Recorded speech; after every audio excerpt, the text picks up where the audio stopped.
नमस्कार, स्वागत है आपका हमारे खास कार्यक्रम गंगा दशहरा हर कष्ट होंगे दूर में। आपके साथ मैं हूं अंजलि भंडारी। गंगा दशहरा एक ऐसा पर्व है जिसमें हर कोई मां गंगा की आस्था में डूब जाता है। मां गंगा के पतित पावनी दर्शन से ही मात्र जो भक्त हैं उनके तमाम कष्ट दूर हो जाते हैं। कहते हैं कि मां गंगा में डुबकी मारने से ही कहीं ना कहीं जो श्रद्धालु हैं, जो वहां पे भक्त हैं, उनके समस्त पाप धुल जाते हैं। तो गंगा दशहरे के दिन किस तरीके से मां गंगा की पूजा आपने करनी है, क्या है इस दिन का महत्व, ये जानने के लिए आज हमारे साथ स्टूडियो में मौजूद हैं ज्योतिषाचार्य सायमी जी। स्वागत है सर आपका। नमस्कार। तो चलिए अपने खास कार्यक्रम की करते हैं शुरुआत और जानते हैं आज का विशेष महत्व भी कि किस तरीके से मां गंगा की पूजा अर्चना करने मात्र से आपके समस्त पाप धुल जाएंगे।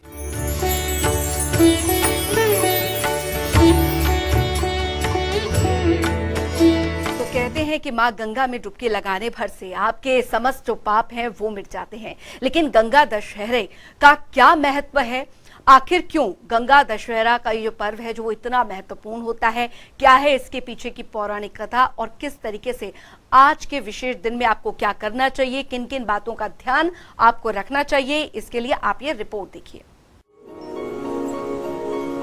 हिंदू धर्म में गंगा दशहरा पर्व का विशेष महत्व है। गंगा दशहरा का पर्व हर साल ज्येष्ठ शुक्ल पक्ष की दशमी तिथि को मनाया जाता है। धार्मिक शास्त्रों के अनुसार इसी दिन मां गंगा धरती पर अवतरित हुई थी। पौराणिक मान्यताओं के अनुसार राजा भगीरथ अपने पूर्वजों की आत्मा का उद्धार करने के लिए गंगा को पृथ्वी पर ले आए थे, जिस कारण गंगा मां को भागीरथी के नाम से भी जाना जाता है। कहा जाता है कि जो व्यक्ति इस दिन व्रत, स्नान, दान करता है उसे अपने अनेक प्रकार के पापों से मुक्ति मिलती है। इसीलिए इस दिन गंगा स्नान करना काफी फलदायी माना जाता है। इसी के साथ दान पुण्य करने से अक्षय पुण्य की प्राप्ति होती है। गंगा दशहरा पर इस साल 2 शुभ संयोग बन रहे हैं। गंगा दशहरा पर रवि योग बन रहा है, जिसमें धार्मिक और मांगलिक कार्यों को करना बहुत ही शुभ फलदायी माना गया है। गंगा मां ज्येष्ठ महीने के शुक्ल पक्ष की दशमी तिथि को हस्त नक्षत्र में पृथ्वी पर उतरी थी। इस बार हस्त नक्षत्र 9 जून को सुबह 4:32 से प्रारंभ होकर 10 जून को सुबह 4:27 तक रहेगा। आपको बता दें कि ज्येष्ठ महीने के शुक्ल पक्ष की दशमी तिथि गुरुवार 9 जून को सुबह 8:22 से आरंभ होकर शुक्रवार 10 जून को सुबह 7:25 पर खत्म होगी। शास्त्रों के अनुसार इस दिन किए गए दान का अक्षय पुण्य का फल प्राप्त होता है। इस दिन जल, अन्न, फल, वस्त्र, पूजन और सुहाग सामग्री, घी, नमक, तेल, शक्कर और स्वर्ण का दान कर सकते हैं। गंगा दशहरा पर दैहिक शुद्धि के लिए दशविध स्नान करना शुभ माना गया है।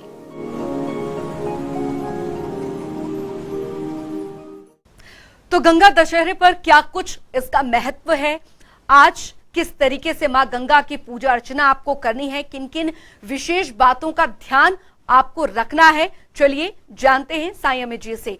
सायमी जी, गंगा दशहरे का दिन इतना महत्वपूर्ण क्यों होता है, क्या है इसके पीछे की पौराणिक कथा और किस तरीके से मां गंगा की पूजा अर्चना आज के दिन करनी चाहिए ताकि हमारे जो हर कष्ट हैं वो दूर हो जाए।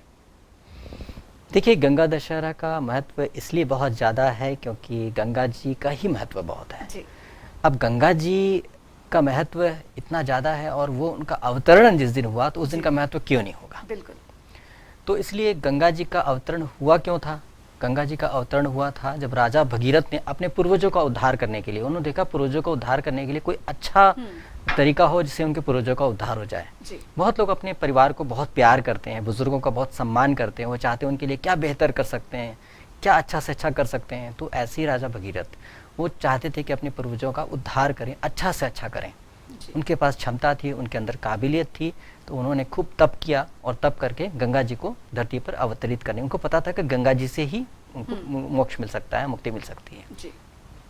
तो इस तरह से उन्होंने आह्वान किया और चूंकि गंगा जी बहुत पावरफुल थी, बहुत पावरफुल गंगा जी को अगर डायरेक्ट धरती पे आती तो पूरा तहस नहस हो जाता, बहुत नुकसान हो जाता। तो इसलिए शिव जी ने उनको अपने जटा में धारण किया और इस तरह से गंगा जी एक तरह से उनका वेग जो है वो अपने थामा और उसके बाद फिर गंगा जी धरती पर आई। तो इसलिए गंगोत्री आपने देखा होगा पहाड़ पे ऊंचाई पर है ना, एक जटा की तरह से दिखता है जी। तो इस तरह से गंगोत्री से शुरुआत हुई। गंगोत्री का महत्व है। उसके बाद हरिद्वार, ऋषिकेश, है ना, ये सब आपने देखा होगा तीर्थ है। यहाँ पर क्या होता है, हरिद्वार मतलब यहाँ मुक्ति का द्वार होता है। वहाँ पर अस्थि विसर्जन करते हैं अंतिम संस्कार के बाद। कैसे हुआ ये तीर्थ, क्योंकि गंगा जी आई। उसके बाद आप काशी लीजिए, बनारस, वहाँ पर क्यों तीर्थ होता है, इतना महत्व क्यों है। काशी शिव जी को बहुत प्रिय नगरी है, वहाँ पर गंगा जी हैं, तो गंगा जी की वजह से काशी का भी बहुत महत्व हो जाता है। मतलब शिव जी को की जो प्रिय नगरी है वहाँ पर गंगा जी भी हैं। ये कॉम्बिनेशन ये इस कैसे बना, क्योंकि गंगा जी है। गंगा जी नहीं होती तो काशी का महत्व भी नहीं हो पाता। इस तरह से गंगा जी जहाँ जहाँ गई वहाँ वहाँ तीर्थ होता गया। और तीर्थ क्या है, वो पाप धोने में, मोक्ष देने में बहुत ही ज़्यादा पावरफुल है। जी। ऐसा कहा जाता है कि गंगा जी में डुबकी लगाने से पाप धुल जाते हैं। अब आपको लगेगा कि ये मजाक है, ऐसा कैसे होता है, मतलब कुछ भी पाप करो धुल जाएंगे। पापी लोग बहुत बार पहुँच ही नहीं पाते। मैंने जीवन में बहुत लोगों को सलाह दिया कि आप ये कर लो, आपको अच्छा हो जाएगा, ऐसा कर लो, वैसा हो जाएगा। लोग वो भी उपाय नहीं कर पाए। मतलब छोटी सी चीज़ होती है, अपने बच्चे का एडमिशन करा दो, एडमिशन खुला है, बच्चे का एडमिशन ही नहीं करा पाए। क्यों? उनको विश्वास नहीं था, क्योंकि उनके भाग्य में नहीं था। अगर आप किसी को बोलो वहाँ फ्री में कुछ बट रहा है, जाके खा लो, नहीं पता नहीं ऐसे ही बोल रहा होगा। तो क्या होता है ना, जिसको मिलना है उसको मार्गदर्शन भी मिलेगा, उसको रास्ते भी मिलेंगे, वो कर भी लेगा। तो आप छोटी छोटी चीज़ों में लोग चूक जाते हैं। तो मोक्ष पाने के लिए वो व्यक्ति वहाँ जा करके वैसे क्रिया कर लेगा, जरूरी नहीं है। और जिसका डिसाइडेड है, होना है, वो जाएगा वहाँ पर, ऐसे होगा। लेकिन एक वे आउट तो होना चाहिए, रास्ता तो मिलना चाहिए। और रास्ता मिले इसके लिए परमात्मा ने व्यवस्था कर रखा है। अब ये भी होता है कि क्या गहरे से गहरा पाप धुल जाएगा?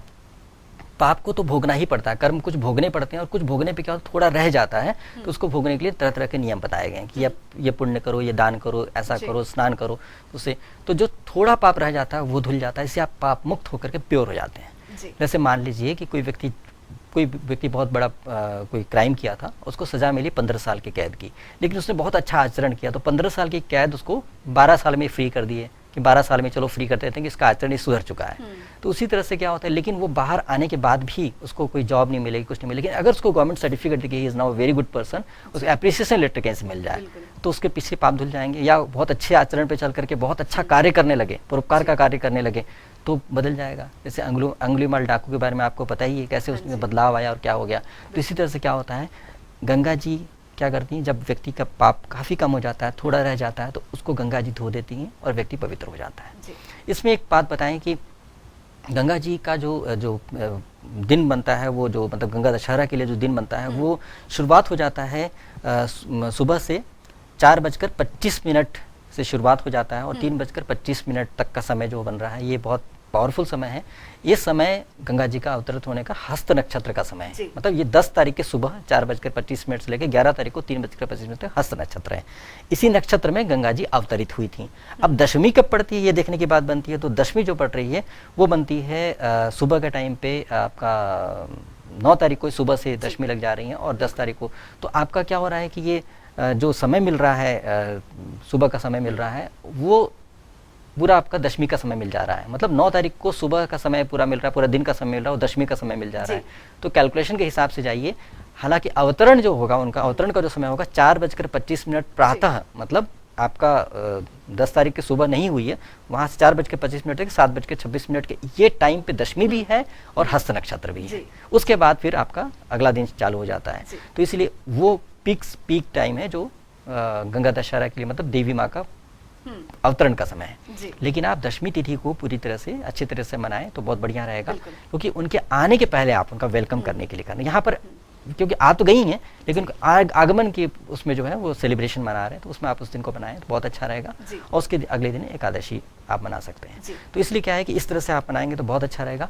इसमें गंगा जी का महत्व क्या है, गंगा जी पाप मोचन करने के लिए, उन्होंने अपने पितरों का उद्धार करने के लिए किया था। अब आपको क्या करना है, आपको सिर्फ सेलिब्रेट करके एंजॉय कर रहे हैं तो ठीक है, खुशी मिलेगी, लेकिन बहुत कुछ इससे ज़्यादा भी अच्छा हो सकता है। जैसे आप पाप मुक्त कर सकते हैं स्वयं को भी, और अपने पितरों का उद्धार भी कर सकते हैं। क्योंकि राजा भगीरथ ने क्या किया था, अपने पितरों का उद्धार करने के लिए किया।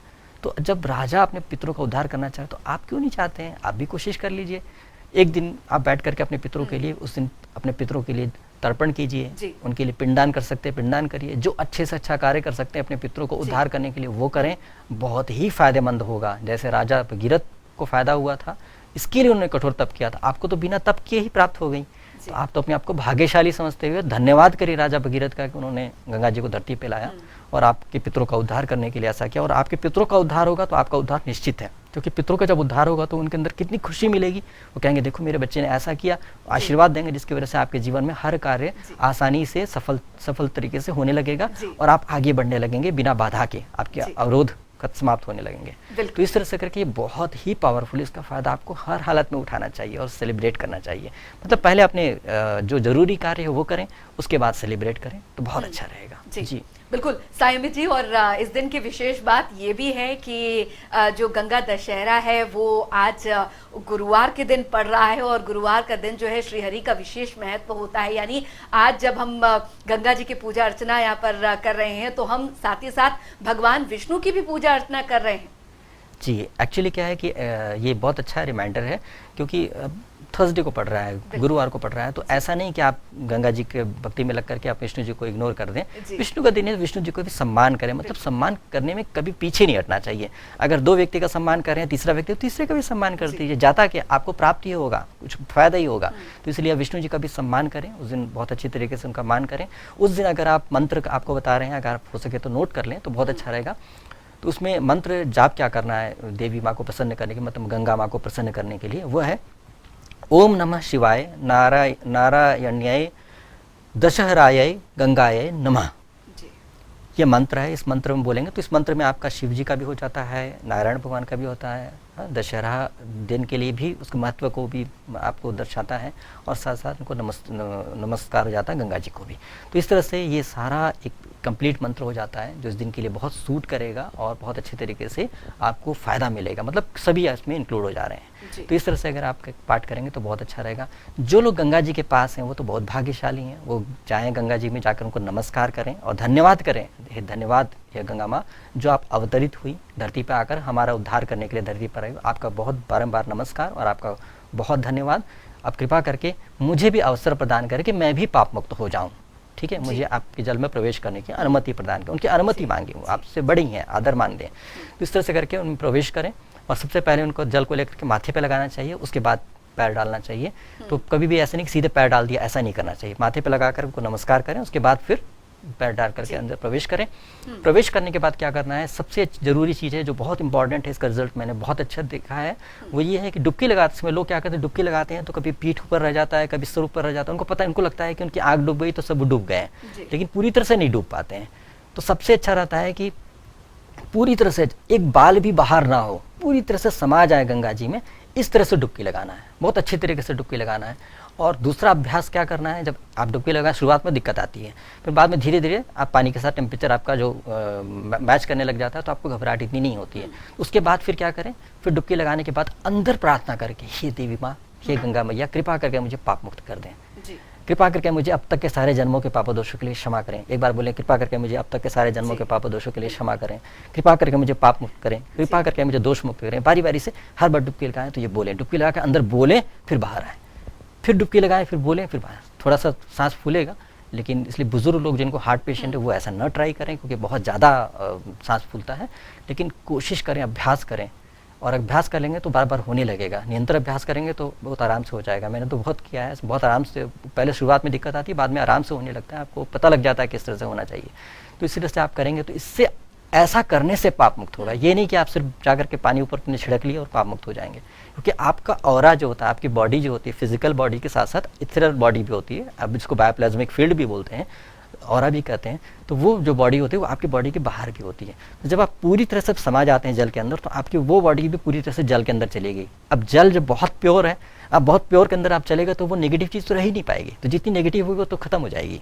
जैसे आग के अंदर कोई भी चीज़ डाल देंगे तो वो जल जाती है, तो उसी तरह से ये भी जल जाएगा, पूरा नेगेटिविटी सारी जल जाएगी और आपकी जो सोल होगी प्योर होगी।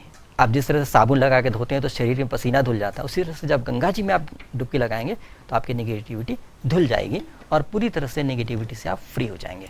तो इस तरह से ऐसे करके आपकी प्योरिटी तो आएगी ही आएगी। तो इस तरह से आप डुबकी लगाएं, और डुबकी लगाकर आप सोचिए आप प्योर फॉर्म में, प्योर सोल आप बन गई आपकी, और साथ साथ आप गंगा जी भी बहुत प्योर हैं, वहाँ पर मंत्र जाप कर रहे हैं। तो सोचिए इससे बढ़िया बात क्या हो सकती है। तीर्थ स्थान पे अगर आपने कर दिया तो समझ लीजिए वो तो और भी सोने पे सुहागा हो जाएगा। तो इसलिए बहुत ही अच्छा हो जाएगा, इसलिए आपको चिंता करने की ज़रूरत नहीं है। बहुत आराम से कोशिश करिए। अगर आपको लगता है आपने किसी का दिल दुखाया है, सबसे पहले उस व्यक्ति से क्षमा मांग लीजिए। क्षमा मांग लिया, आपने जो कर्म किया था उसके एवज में आपने क्षमा मांग लिया। उसके बाद फिर आप जाकर के गंगा जी में डुबकी लगा करके प्रायश्चित कर लीजिए। ऐसा करने से आपका पाप समाप्त हो जाएगा। तो ऐसे करके आप कोशिश करेंगे तो बहुत अच्छा रहेगा। लेकिन ये ध्यान रहे, अगर आपने माँ को दुख दिया, पिता को दुख दिया, भाई बहन किसी को दुख दिया, उससे क्षमा ही नहीं मांगा जी। और उसके बाद सोचेंगे डुबकी लगाएंगे तो ठीक है, लेकिन जो कर्मा जो ऊपर लिख चुका है वो रिकॉर्ड रहेगा। तो इसीलिए सबसे जरूरी है कि उस व्यक्ति के साथ ट्रांजेक्शन जो है आपका, जो वो क्षमा मांग करके उससे ठीक कर लीजिए। उसके बाद गंगा जी को जाइए, क्योंकि आपने अपना कर्म कर लिया है, फिर आपका पाप मुक्त करने के लिए गया तो गंगा जी कहेंगे हाँ तूने अपना कर्म तो ठीक कर लिया, अब सुधर गया है, अब ठीक है मैं पाप मुक्त करती हूँ। तो इस तरह से हो जाएगा। तो इसलिए आप सोचेंगे कि सब पाप मुक्त कर, सबको दुख दे दिया आपने, सब दुखी है बैठे हुए हैं और आप जाके पाप मुक्त हो रहे हैं, ऐसा नहीं होता है। तो इसलिए क्योंकि पाप मुक्त करना उनके हाथ में है। ये नहीं कि आप जाएंगे तो पाप मुक्त हो, ये नहीं कि आप जाएंगे तो पाप मुक्त हो जाएगा करके, पाप मुक्त करना उनके हाथ में, डिपेंड करता है आपके ऊपर। तो इसीलिए इस बात का ध्यान रखेंगे तो बहुत अच्छा रहेगा, बहुत ही अच्छा रहेगा।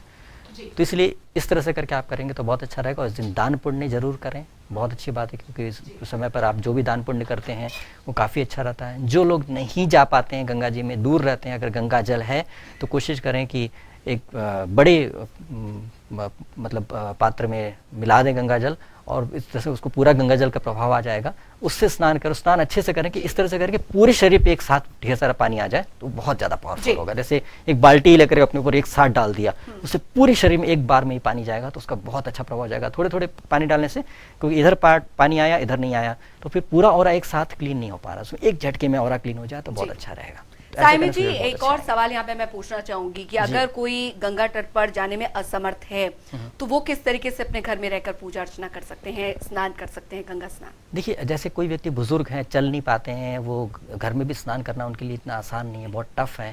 तो ऐसी स्थिति में एक काम कर सकते हैं कि आप गंगा जल, प्योर गंगा जल मंगा करके उस गंगा जल को, जैसे स्प्रेयर होता है ना, स्प्रेयर तो बहुत अच्छा फाइन स्प्रेयर ले लीजिए, स्प्रे करके उनके ऊपर स्प्रे कर दें अच्छी तरीके से, बहुत एक मिस्ट सा बना के उनको स्प्रे कर दें, ताकि उस स्प्रे मतलब एक मिस्ट में, जैसे कि फॉग कहते हैं जिसको, जो धुंध कहते हैं, धुंध सा बना करके उसमें स्प्रे कर दें। उससे एक फ़ायदा होगा, शरीर पे उनका गंगा जल हर पार्ट में चला जाएगा, उनको ठंड भी नहीं लगेगी और आराम से उनका प्रभाव भी आ जाएगा और उनका ऑरा भी क्लीन हो जाएगा। और दूर से स्प्रे करें, चारों तरफ बल्कि स्प्रे करके चारों तरफ से भर दें।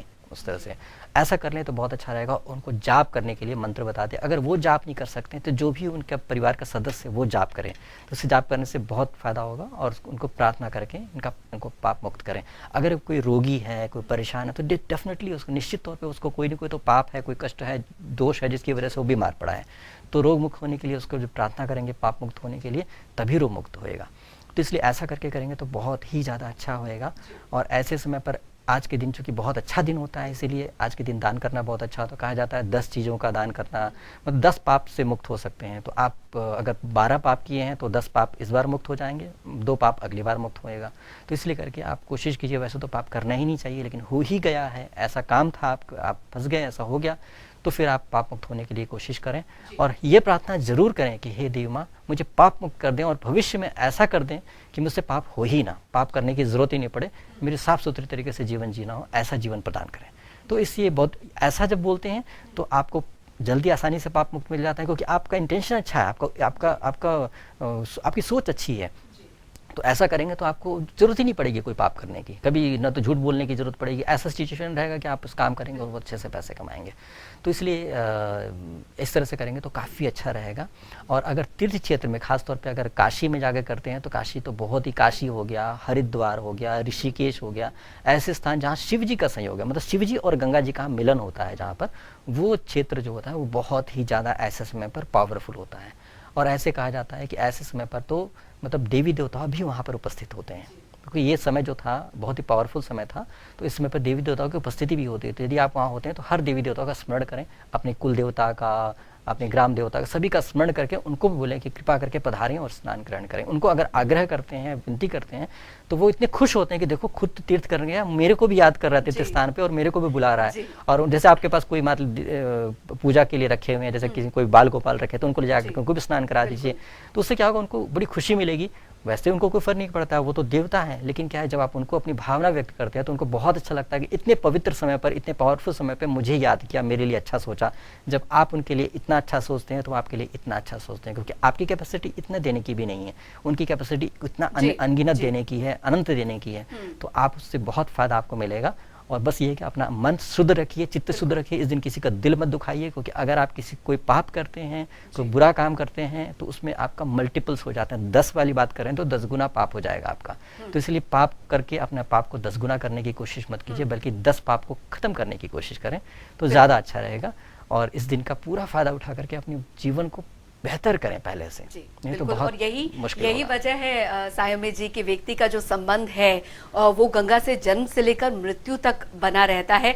और ये भी कहा जाता है कि जब भी कोई हम शुभ कार्य करते हैं तो गंगा जी का जो छिड़काव है वो हम पूरे घर में करते हैं। कहा जाता है कि बुरी आत्मा जो है उनका भी नाश हो जाता है। तो इससे ही पता लगता है कि जीवन में माँ गंगा, पतित पावनी गंगा का कितना महत्व होता है। जी।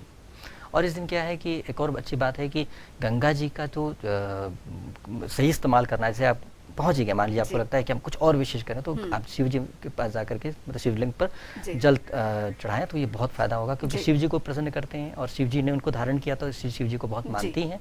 तो इसलिए क्या बहुत अच्छा संबंध है। और दशहरा मतलब 10 पाप को हरने वाली है। तो इसलिए क्या है कि इसलिए दशहरा कहा जाता है।